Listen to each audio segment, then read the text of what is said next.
The Lincoln High School cafeteria buzzes with lunch hour energy. In the corner, 16-year-old Marcus Thompson sits with his twin sister Maya, their quiet conversation interrupted by approaching footsteps. Derek Harrison, 17 and supremely confident, leads 3 followers toward their table.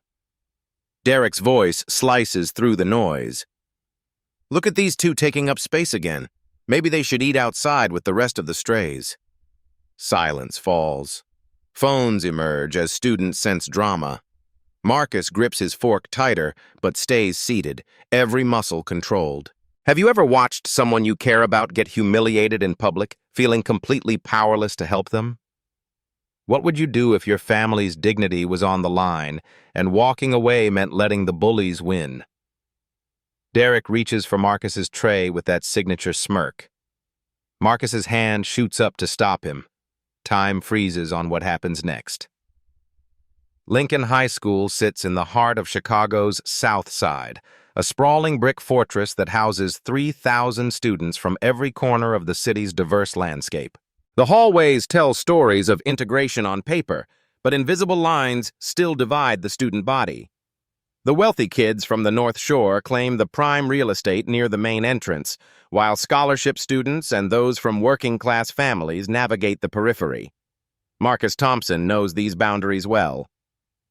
Every morning, he and Maya walk through the front doors together, their grandmother's words echoing in their minds. Education is the one thing nobody can take from you. At 16, Marcus carries himself with a quiet dignity that draws both respect and unwanted attention. His athletic build hints at hidden strength, but he moves through the halls like someone trying not to take up too much space. The twins live in a modest 2-bedroom apartment with their grandmother, Dorothy Thompson, a retired nurse who took them in after their parents died in a car accident 3 years ago. The walls are lined with family photos and Maya's artwork, creating warmth in the small space. Marcus sleeps on the pull-out couch, never complaining, always grateful. After school, while other students head to sports practice or hang out at the mall, Marcus takes the bus to Kim's traditional martial arts academy on the other side of town. The dojo sits between a laundromat and a corner store, its windows clouded with age but the interior meticulously maintained. For the past 8 years, Marcus has swept these floors, organized equipment, and absorbed every lesson Sensei Park has offered. Sensei Park discovered Marcus's natural ability during a free community self-defense class. The boy's reflexes were exceptional, his focus intense, but more importantly, he possessed something rare: discipline without ego. Under Park's guidance, Marcus earned his black belt 2 years ago, then his 2nd degree last spring. Yet he's never told a soul at school. In a place where reputation can be everything or nothing, Marcus chose invisibility. Maya, meanwhile, channels her emotions into art.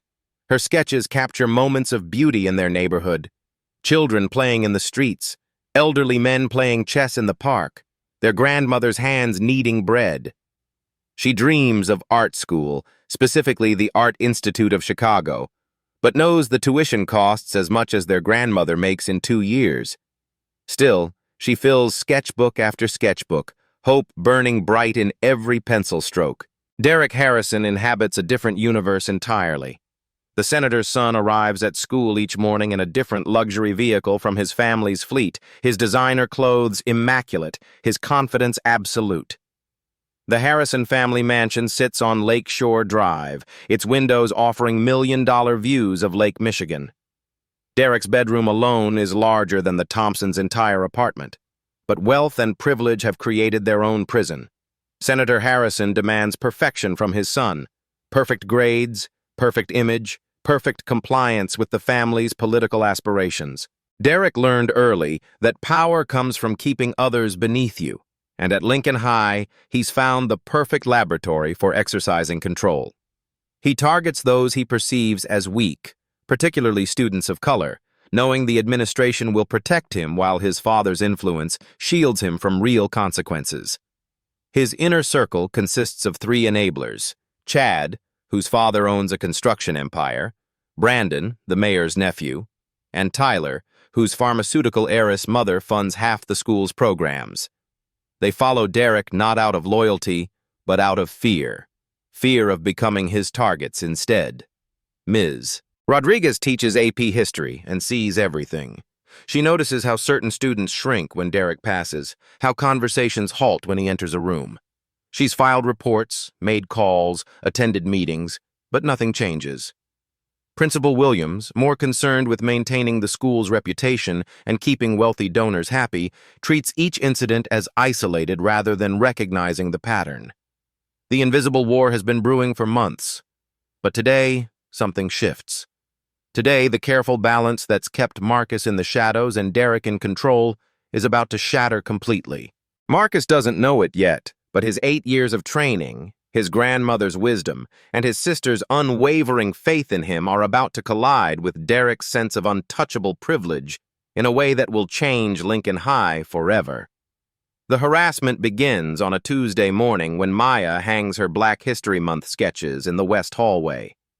Her drawings depict Rosa Parks, Martin Luther King Jr., and community heroes, each piece representing hours of careful work for her college portfolio. Derek appears with his entourage, their laughter echoing off lockers. "Look at this garbage cluttering up our walls," he announces loudly. His fingers trace Maya's signature. "Maya Thompson should have known." Chad snickers. "My dad says these people always make everything about race." Maya's hands tremble, but her voice stays steady. "It's Black History Month. The art teacher approved this." Derek steps closer. "Nobody wants to see your little victim stories. Why don't you draw something useful, like how to know your place?" Maya lifts her chin. "These aren't victim stories, they're survival stories." "Same thing," Derek laughs, deliberately bumping the display board. 3 sketches flutter to the floor. "Oops." Maya kneels to gather her work, blinking back tears. Derek's foot accidentally steps on one sketch, leaving a muddy print across Frederick Douglass's face. Marcus rounds the corner at that moment. The sight stops him cold, Maya's shoulders shaking as she salvages her damaged dreams. In the art room later, Marcus finds his sister among the torn pieces. Maya looks up, red-rimmed but fierce. "Don't get involved, Marcus. It'll just make things worse." Marcus kneels beside her, gathering fragments. His jaw tightens, seeing weeks of work destroyed by casual cruelty. That afternoon, Marcus approaches Derek at his locker. His voice comes out calm, respectful. "Leave my sister alone." Derek turns slowly, smirk spreading. "What are you going to do about it, charity case? Your dead parents aren't here to save you." The hallway falls silent. Phones emerge. Marcus's hands form fists, every muscle coiled tight. Then deliberately, he relaxes them. He turns and walks away as Derek's laughter echoes. That evening, alone in the dojo, Marcus attacks the heavy bag with unusual intensity. Sensei Park watches from the doorway, concerned about creasing his weathered face. Derek's campaign against the Thompson twins intensifies with methodical precision. Wednesday morning, Maya discovers her locker vandalized with racial slurs spray-painted in bold black letters. The custodian hurries to clean it before other students arrive, but not before Derek's friends capture photos that quickly circulate on social media with cruel captions. By Thursday, rumors spread like wildfire through the school's social networks. Anonymous accounts claim the Thompson family lives on government assistance, that they don't belong at Lincoln High, that they're taking resources from real students. The lies gain traction with each share, each cruel comment adding weight to Derek's manufactured narrative. Derek orchestrates these attacks from his privileged position, understanding exactly how to weaponize social media without leaving fingerprints. He never posts directly. His followers do the dirty work while he maintains plausible deniability. The system protects him perfectly. Maya tries to hold her head high, but the constant whispers and pointed stares wear her down. Students she considered friends suddenly avoid eye contact. Teachers who once praised her artwork now seem uncomfortable in her presence. The isolation cuts deeper than any direct insult. Friday afternoon brings the cruelest blow yet. Maya rushes to her art classroom after the final bell, excited to work on her portfolio during the extended hours Ms. Rodriguez provides for serious students.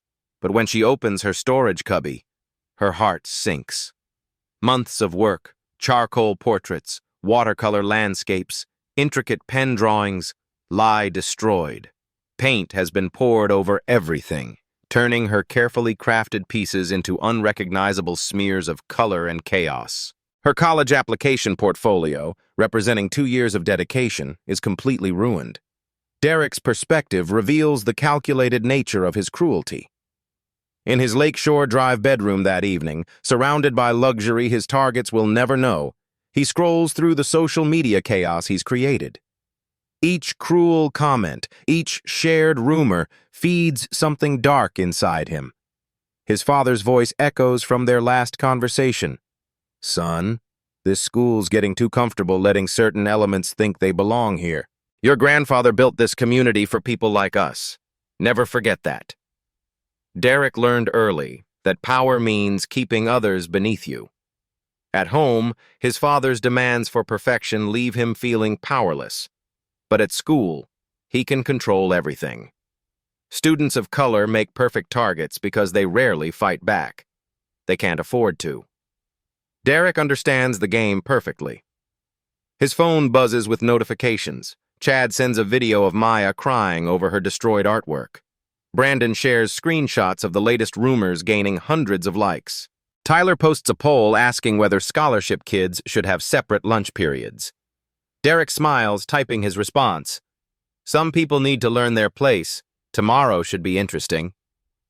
Meanwhile, Maya sits at her grandmother's kitchen table, staring at the ruined fragments she managed to salvage. Her dreams of art school seem as destroyed as her portfolio. She's worked 2 summers at the local grocery store to afford the art supplies, staying up late after homework to perfect each piece.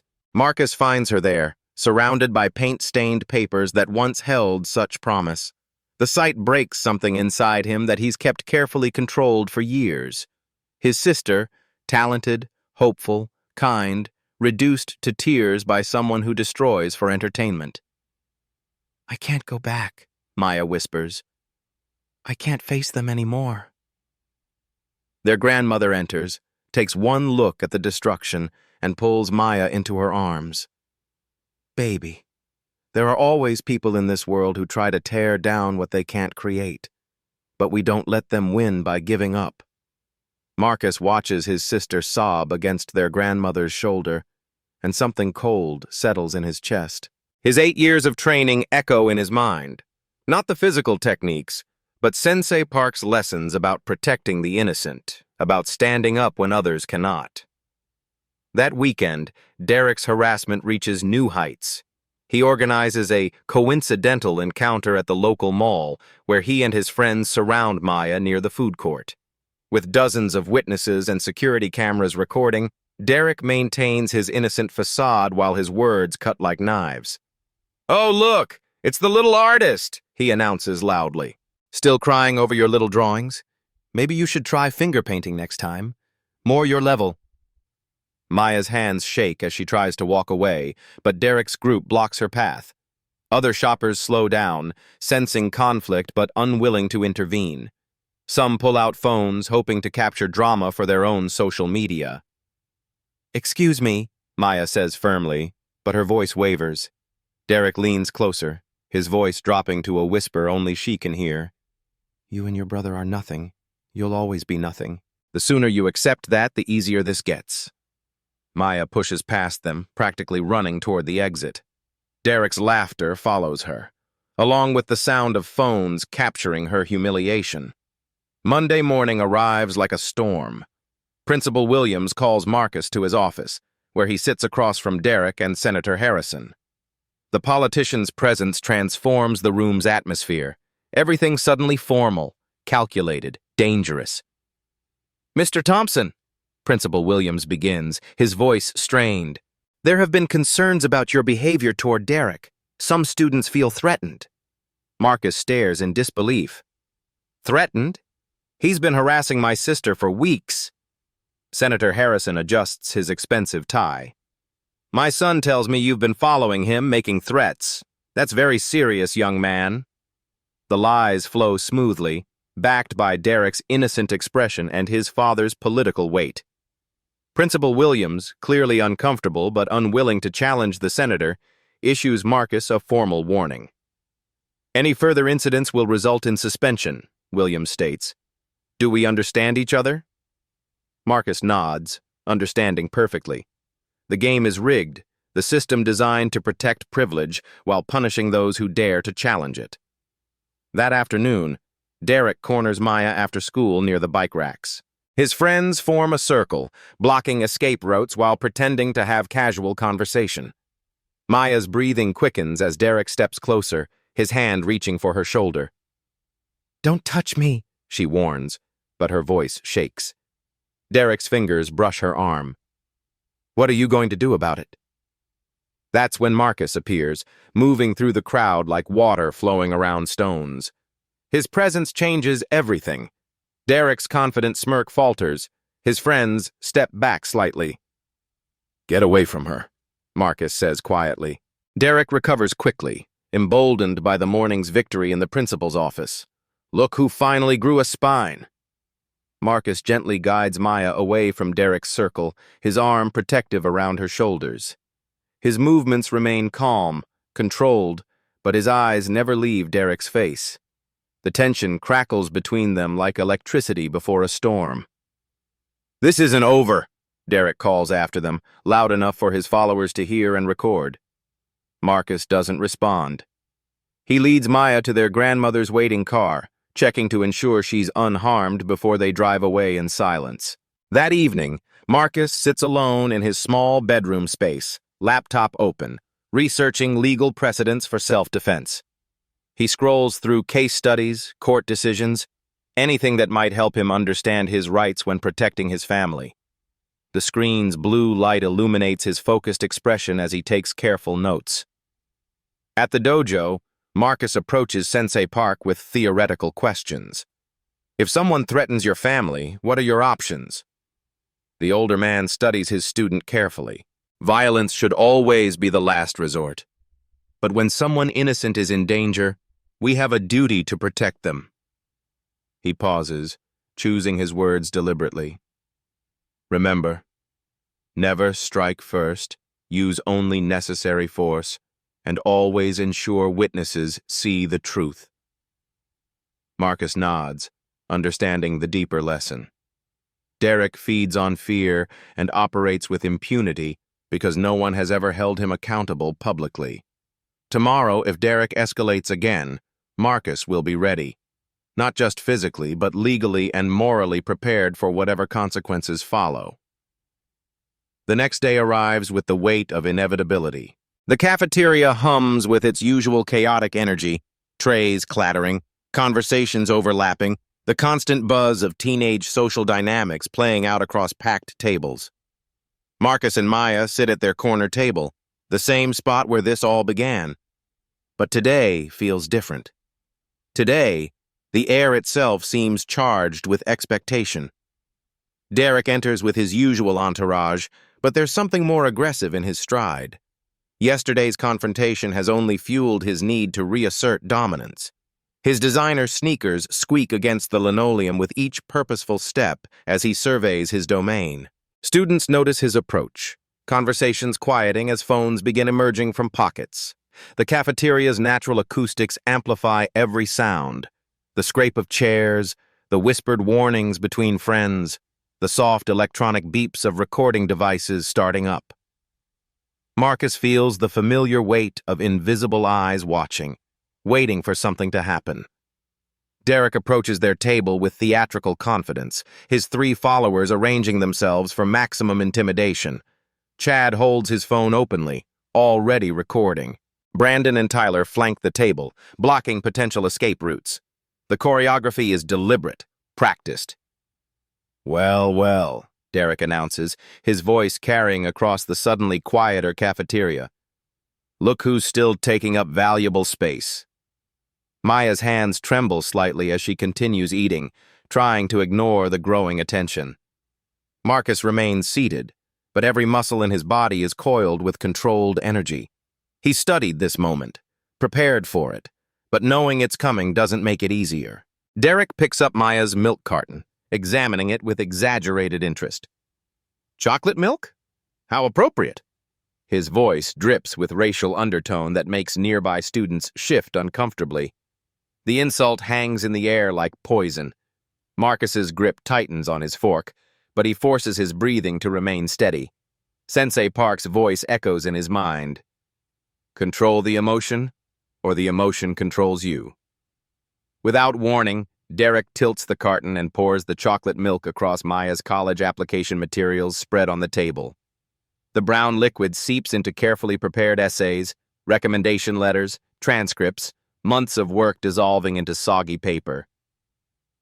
Oops, Derek says with mock innocence. Guess your dreams just got washed away. Maya gasps, frantically trying to save what she can, but the damage is instant and irreversible. Tears spring to her eyes as she holds up a recommendation letter, the ink running like mascara in rain. Derek leans closer, his voice loud enough for everyone to hear but delivered with casual cruelty. Maybe now you'll understand where you really belong. People like you should stick to... That's enough. Marcus stands slowly, his movement fluid and controlled. The simple action creates a ripple effect across the cafeteria. Conversations stop completely. Chairs scrape as students turn to watch. Phones lift higher to capture better angles. Derek's smirk widens. Oh, look who finally found his spine. What are you going to do, charity case? Cry about it like your sister? Marcus steps between Derek and Maya, his positioning deliberate and protective. Leave us alone. This is your last warning.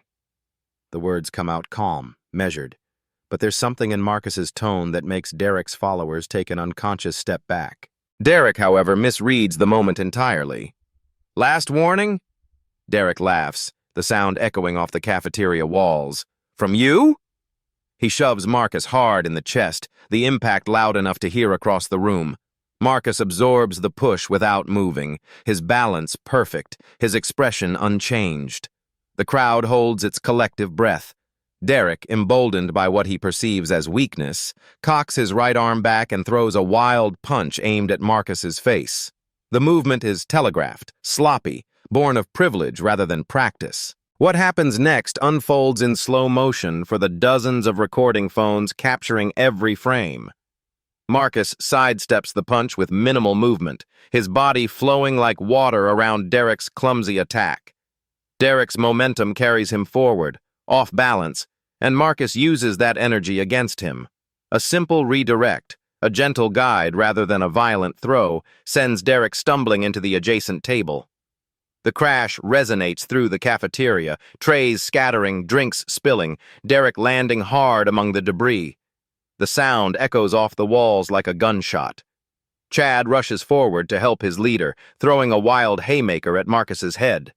Again, Marcus moves with practiced precision. He ducks under the punch, sweeps Chad's supporting leg, and guides him down using his own momentum.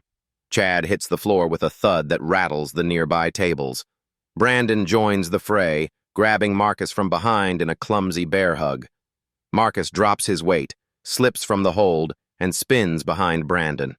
A gentle push sends Brandon stumbling forward into Tyler, and both boys go down in a tangle of limbs and bruised egos.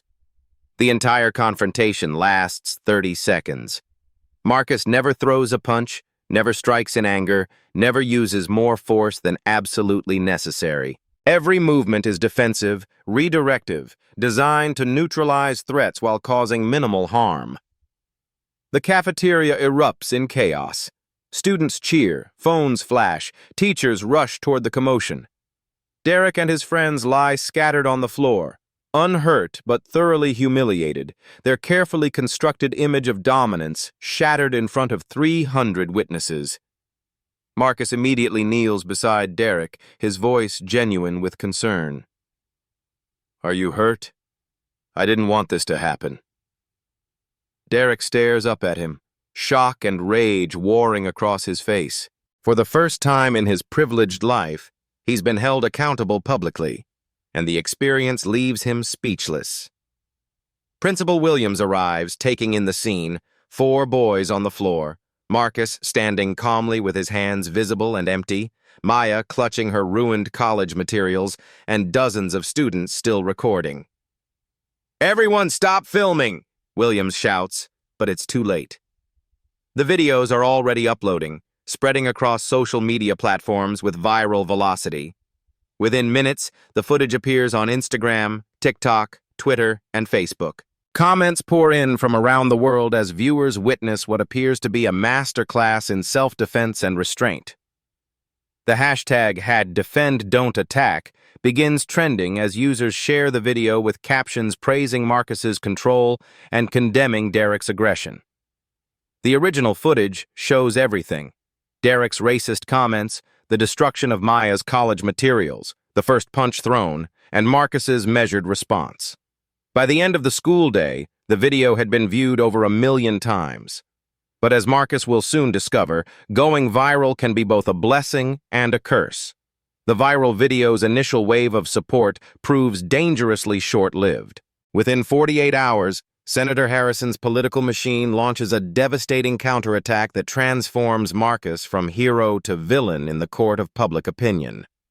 The Harrison family's crisis management team works through the night, crafting a narrative that flips the entire story. By Wednesday morning, edited versions of the cafeteria footage flooded social media, clips that show only Marcus's defensive moves, carefully cropped to hide Derek's initial aggression and racist comments. Senator Harrison appears on the steps of the state capitol, his voice trembling with calculated paternal concern. "My son Derek is recovering from a vicious assault by a trained fighter who used his martial arts skills to attack innocent students. This young man turned a school cafeteria into a combat zone, endangering dozens of children." The senator's words carry the weight of political authority. News outlets pick up the story, running headlines like "Martial arts student attacks classmates" and "Teen fighter goes berserk in school cafeteria." The original context, Derek's harassment, the destroyed college materials, the racist slurs, disappears beneath carefully orchestrated spin. Derek, coached by expensive lawyers and media consultants, gives a polished performance on local television. His face shows carefully applied makeup to emphasize minor bruises. His voice quavers with practiced vulnerability. "I was just trying to help clean up a spill when Marcus attacked me and my friends," Derek lies smoothly. "We had no idea he was trained in deadly martial arts. We could have been seriously injured or killed." The interviewer nods sympathetically, never questioning Derek's version of events or asking about the context leading to the confrontation. Corporate sponsors distance themselves from the viral video. Social media platforms begin flagging the original footage as promoting violence, while the edited versions spread unchecked. The narrative shifts with devastating efficiency. Marcus becomes the aggressor. Derek becomes the victim. The legal trap closes swiftly. Thursday morning brings a knock on the Thompson family's apartment door. 2 police officers stand in the hallway, their expressions grim as they deliver the news that will shatter Marcus's world. "Marcus Thompson, you're under arrest for assault and battery," the first officer states, reading from official paperwork. "You have the right to remain silent." Maya watches in horror as handcuffs click around her brother's wrists. Their grandmother clutches the doorframe, her knees threatening to give way as her grandson is led away in custody. The charges are severe: 4 counts of assault and battery, 1 count of disturbing the peace, and a new addition that makes Marcus's blood run cold: use of martial arts training as a deadly weapon. The enhanced charges carry potential felony convictions that could destroy his future completely. The Harrison family's legal team moves with precision. They filed a civil lawsuit seeking damages for emotional trauma, medical expenses, and pain and suffering. The monetary demand reaches into the hundreds of thousands, money the Thompson family could never hope to pay. District Attorney Patricia Chen, feeling intense pressure from the Harrison family's political connections, refuses all plea bargain offers. Her office wants to make an example of Marcus, sending a message that violence in schools will face the full force of the law. The media circus intensifies. Protesters gather outside the courthouse, but they're not supporting Marcus. They're demanding justice for Derek. Signs read, "Stop school violence" and "Martial arts equals weapons." The carefully orchestrated campaign has turned public sentiment completely around. Marcus sits in juvenile detention, watching news coverage that portrays him as a dangerous predator who used his training to brutalize innocent students. The isolation feels crushing. Phone calls are limited, visitors restricted, and the outside world seems increasingly hostile. Maya and their grandmother mortgage their small apartment to afford a lawyer, but even their public defender seems overwhelmed by the case's political implications. The legal system that should protect the innocent appears designed to crush anyone who dares challenge the powerful. At Lincoln High, the aftermath proves equally devastating. Principal Williams, under pressure from the school board and major donors, implements new zero-tolerance policies that specifically target trained fighters and martial arts practitioners. The rules seem tailor-made to prevent anyone like Marcus from defending themselves in the future. Derek returns to school as a hero, surrounded by supporters and media attention. He gives interviews about overcoming trauma and forgiveness, his performance so convincing that even some teachers express sympathy for his ordeal. The social media narrative solidifies around Derek's victimhood. Influencers with millions of followers share his story, adding their own commentary about dangerous martial arts culture and violence in schools. The hashtag #HadJustice. For Derek begins trending, drowning out the original #DefendDon'tAttack movement. Meanwhile, other students who witnessed Derek's months of harassment remain silent, afraid of becoming targets themselves. The system has shown them exactly what happens to those who stand up to power.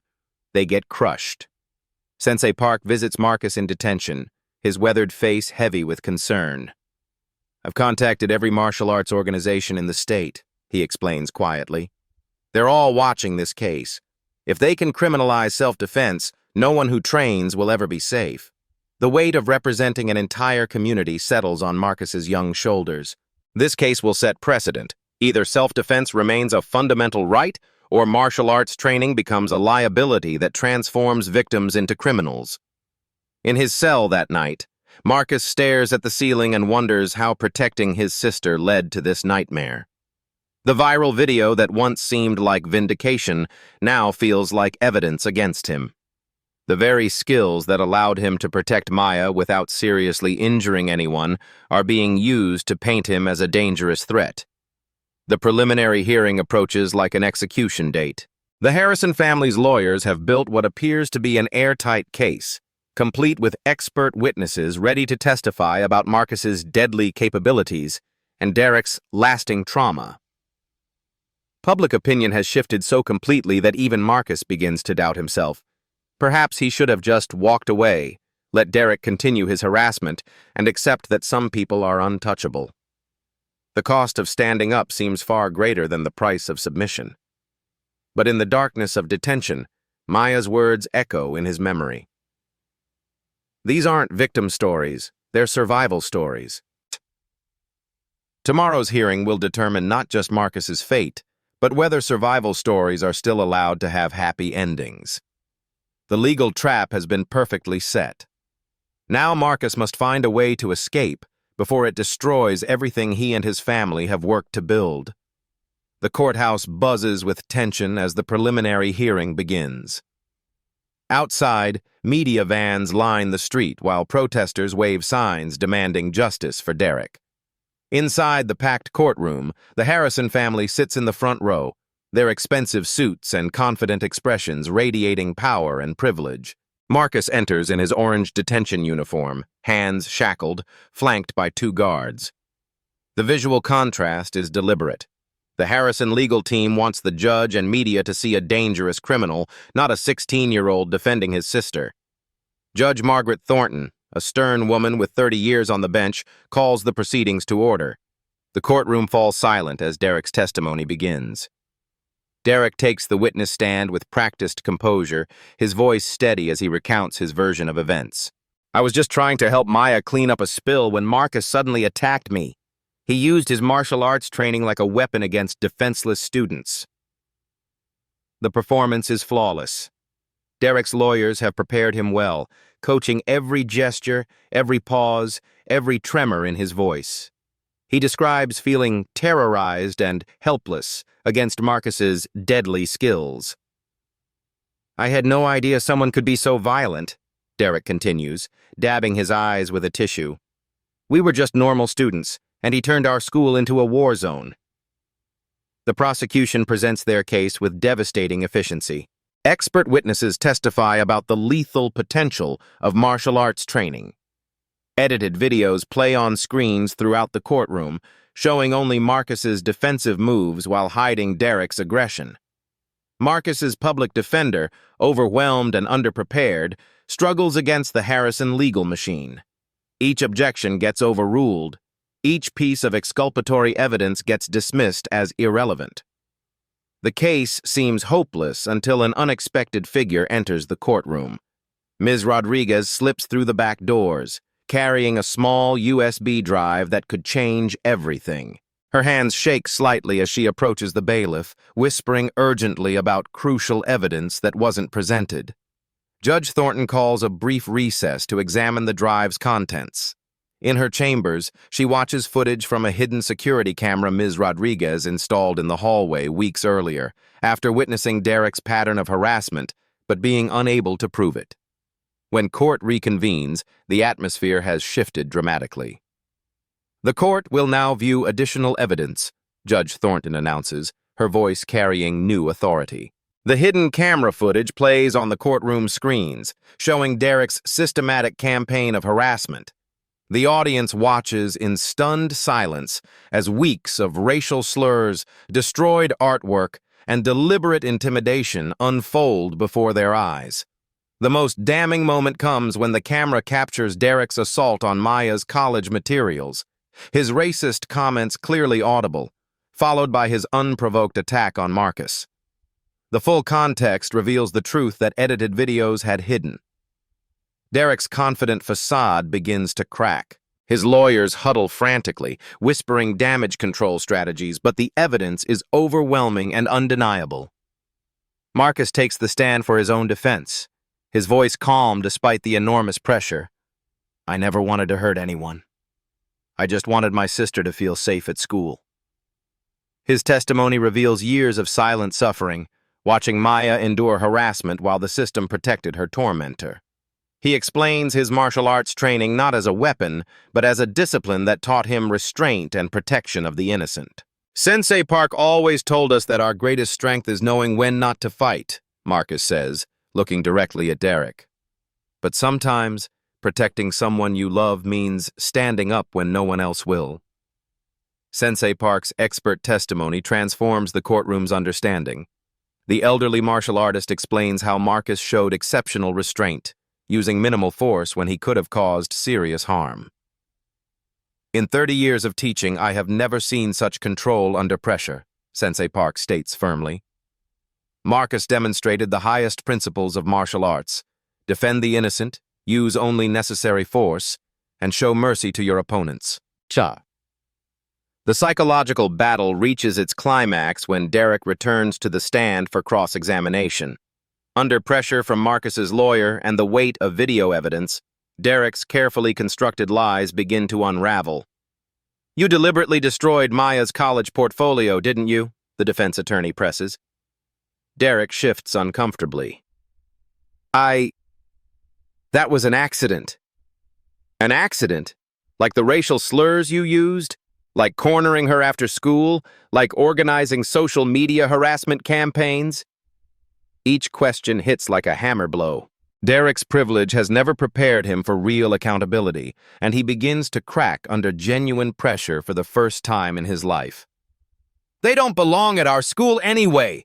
Derek suddenly explodes, his mask of victimhood finally slipping.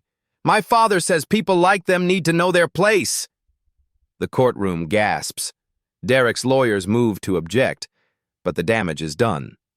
The real Derek Harrison, entitled, racist, cruel, has finally shown himself publicly.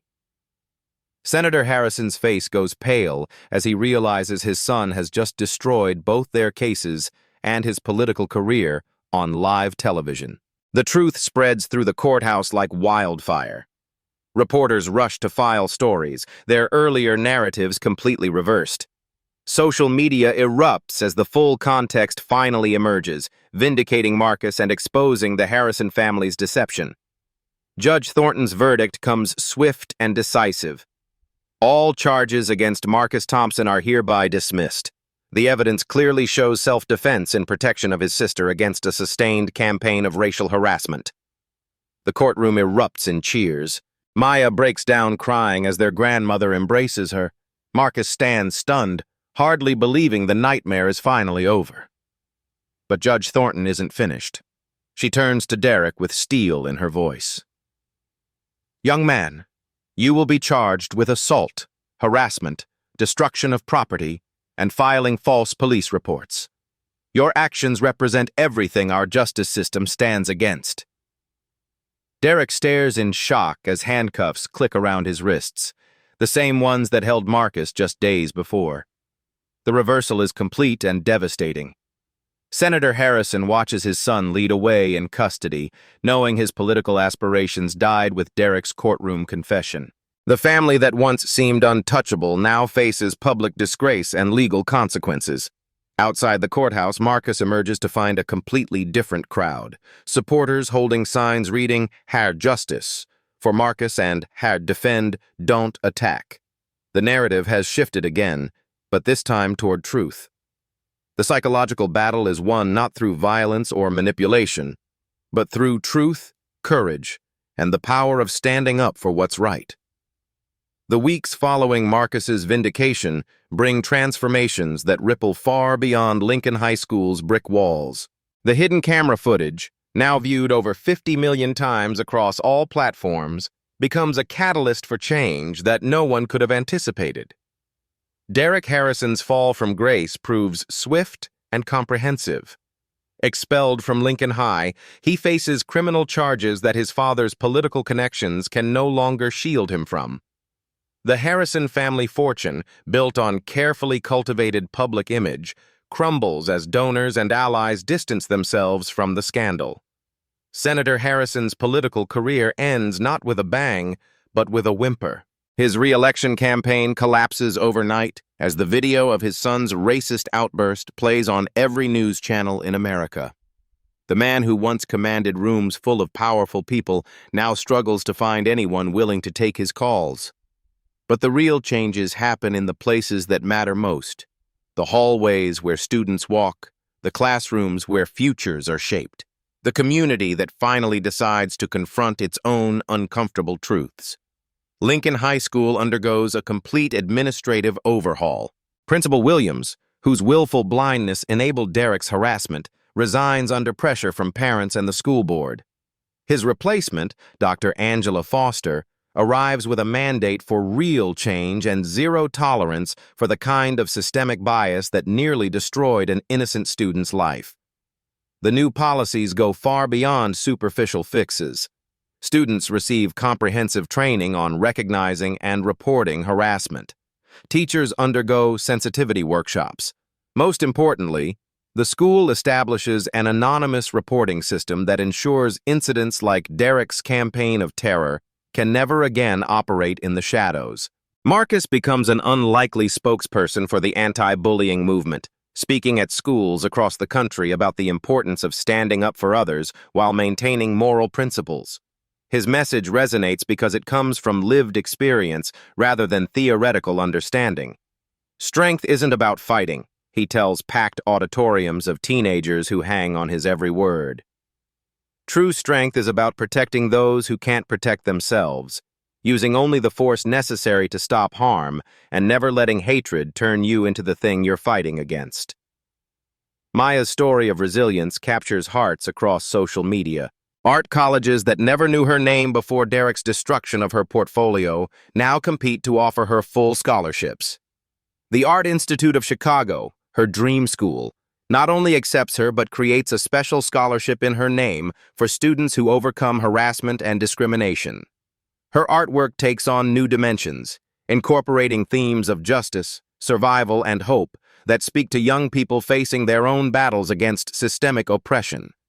Her pieces now hang in galleries, but more importantly, they hang in community centers and schools where they can inspire the next generation of artists to persevere. The Thompson family's financial struggles ease as legal settlements from the Harrison family's false accusations provide compensation for their suffering.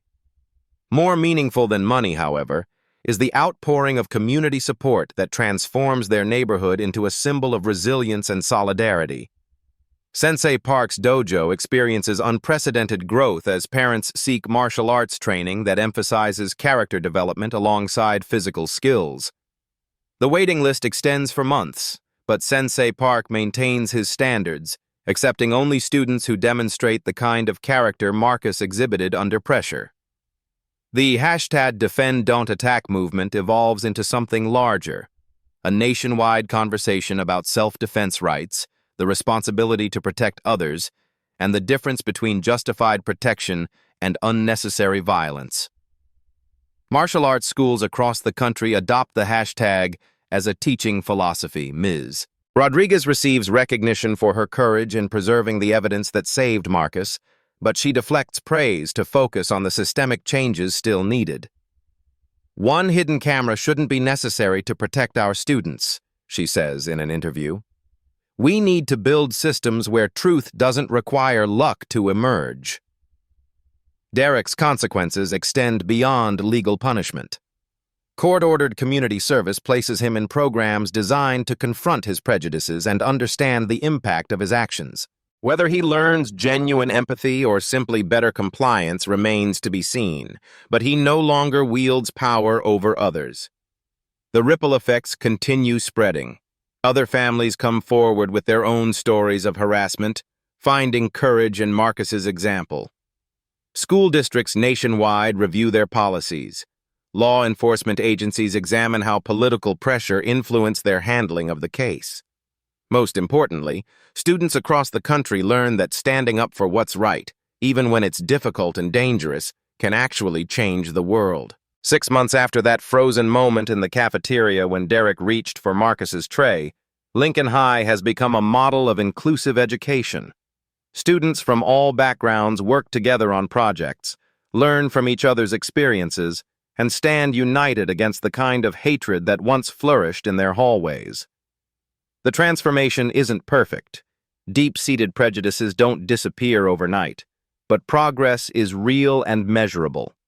Students report feeling safer, teachers feel empowered to address problems, and the community has learned that silence in the face of injustice only enables more injustice. Marcus and Maya walk through those same hallways now with their heads held high, but more importantly, they see other students doing the same.